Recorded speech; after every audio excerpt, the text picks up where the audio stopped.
श्री कृष्ण। राधे राधे दोस्तों, लड्डू खाना चैनल में आपका स्वागत है। तो दोस्तों, आज मैं आपको राधा अष्टमी के बारे में कुछ बताऊंगी कि कब और कैसे करनी है। तो दोस्तों, इस साल जो राधा अष्टमी है वो 22 सितंबर को दोपहर 1:35 से शुरू है और 23 सितंबर को दोपहर 12:17 तक है। तो राधा अष्टमी का जो व्रत है वो अब की बार 22 सितंबर को पूरा दिन रखा जाएगा। इस दिन आपको स्नान करके पूजा अर्चना करना है और अगर आप संकल्प लेना चाहते हैं तो वो भी ले सकते हैं और सिंपल तरीके से करना चाहते हैं तो वैसे भी कर सकते हैं। तो संकल्प लेने के लिए हमें अपने हाथ की हथेली में नारियल या एक सिक्का लेना है और लेकर उसको हाथ में फिर बोलना है कि हे राधा रानी जी, मैं आज आपकी पूरे मन से पूजा वंदना अर्चना करूँगा या करूँगी। फिर उस सिक्के का आपको क्या करना है कि लाल कपड़े में बांधकर घर की तिजोरी में रख देना है, जिससे पूरे वर्ष आपके घर में धन धान्य की कोई कमी नहीं होगी। तो इस दिन आपको राधा राधा नाम बोलना है या 108 बार राधा वल्लभाय नमः का उच्चारण करना है।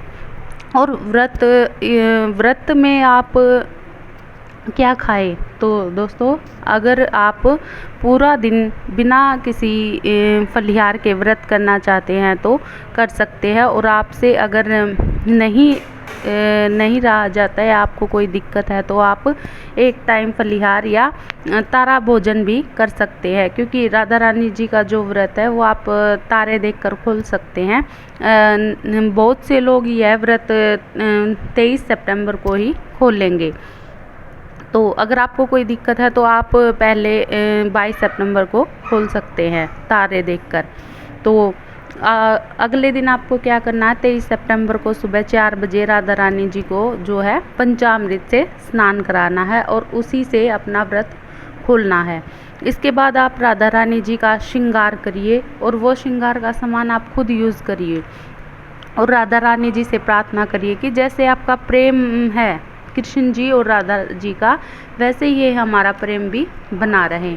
अगर आपके घर पर राधा रानी नहीं है तो आप कृष्ण जी को या लड्डू गोपाल जी को राधा रानी बना सकते हैं, क्योंकि राधा जी और कृष्ण जी एक ही है। अगर आपके घर पर लड्डू गोपाल हैं तो आप उनको चूड़ी पहनाइए, चुनरी पहनाइए, चूड़ी पहनाइए, पाजेब पहनाइए, उनको पूरी तरह से राधा रानी की तरह तैयार कीजिए। अगर आपके घर पर लड्डू गोपाल जी भी नहीं है तो आप श्री कृष्ण जी और राधा रानी जी की जो फोटो होती है उसको देखकर आप व्रत कर सकते हैं। इस दिन आप राधा रानी जी को नीले वस्त्र धारण करवाइए, क्योंकि जैसे श्री कृष्ण भगवान जी को पीले वस्त्र पसंद है, वैसे ही राधा रानी जी को नीले वस्त्र पसंद है। इस दिन राधा रानी जी को बांसुरी गिफ्ट में ज़रूर दे, क्योंकि जो श्री कृष्ण जी की जो बांसुरी की धुन थी वो सुनकर राधा जी उनके पास खिंची चली आती थी, तो वो उनको बहुत ज़्यादा प्रिय है। तो आप राधा रानी जी को सामान श्रृंगार का सामान दे और उनके साथ आप पायल भी दे सकते हैं, क्योंकि राधा रानी जी के जो पैरों के दर्शन है वो राधा अष्टमी को ही होते हैं, उसके बाद पूरा साल नहीं होते। बोलते हैं जिसने राधा रानी जी के चरणों के दर्शन कर लिए उनको सभी सुखों की प्राप्ति होती है, उनके सभी कष्ट दूर हो जाते हैं।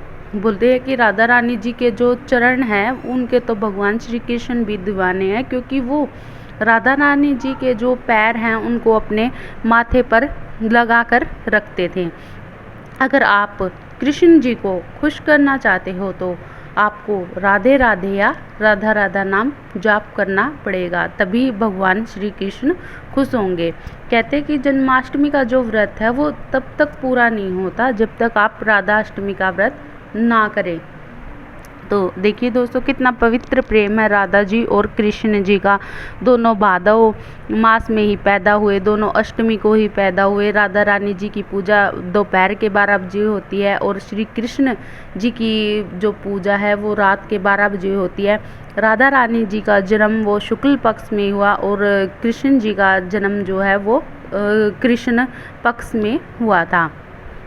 तो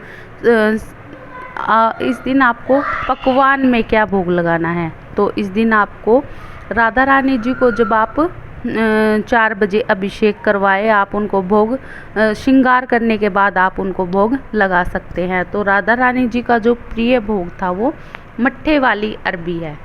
इस दिन आप अरबी की सब्जी, अरबी का हलवा, अरबी की पकौड़ी भी बना सकते हैं। इसके अलावा राधा रानी जी को कढ़ी, खीर और मालपुआ भी बहुत ज़्यादा पसंद था। अगर आप चाहे तो आप 56 भोग भी लगा सकते हैं। अगर आप सिंपल करना चाहते हैं तो आप सिंपल भी भोग लगा सकते हैं। तो दोस्तों, राधा अष्टमी के दिन आप राधा रानी जी के चरणों के दर्शन ज़रूर करिए, क्योंकि उनके जो चरण हैं वो बहुत ही श्रेष्ठ माने गए हैं। तो देखिए, अगर आपके घर पर ऐसी प्रतिमा है तो आप उनके दर्शन कर सकते हैं। तो दोस्तों, कृष्ण जी को भोग लगाएं, फिर राधा रानी जी को भी भोग लगाएं। भोजन दोस्तों बिना लहसुन प्याज का ही होना चाहिए। इस दिन आप माता तुलसी जी की भी पूजा करिए, उनको भी घी का दीपक जलाइए, उनकी पूजा अर्चना कीजिए, क्योंकि माता तुलसी माता भी लक्ष्मी माता का प्रतीक मानी गई है। तो उनकी पूजा करिए, और राधा राधा नाम जपने से सब कष्ट दूर हो जाते हैं।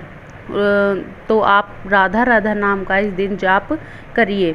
राधा राधा नाम लेने से भगवान आपको बहुत जल्दी मिल जाएंगे, क्योंकि श्री कृष्ण भगवान ने खुद कहा है कि मेरा नाम लोगे तो क्या पता मैं आपको लेट मिलूं, अगर आप राधा राधा नाम जाप करोगे तो मैं आपको बहुत जल्दी मिल जाऊंगा। तो इसलिए आपको इस दिन राधा राधा नाम का जाप करना है। यह व्रत करने से दोस्तों सभी पापों का नाश हो जाता है, सभी कष्ट दूर हो जाते हैं, और इस व्रत को करने से कितने बहुत ज़्यादा पुण्य की प्राप्ति होती है। इस दिन विवाहित महिलाएं जो हैं वो संतान सुख और अखंड सौभाग्य की प्राप्ति के लिए व्रत करती हैं।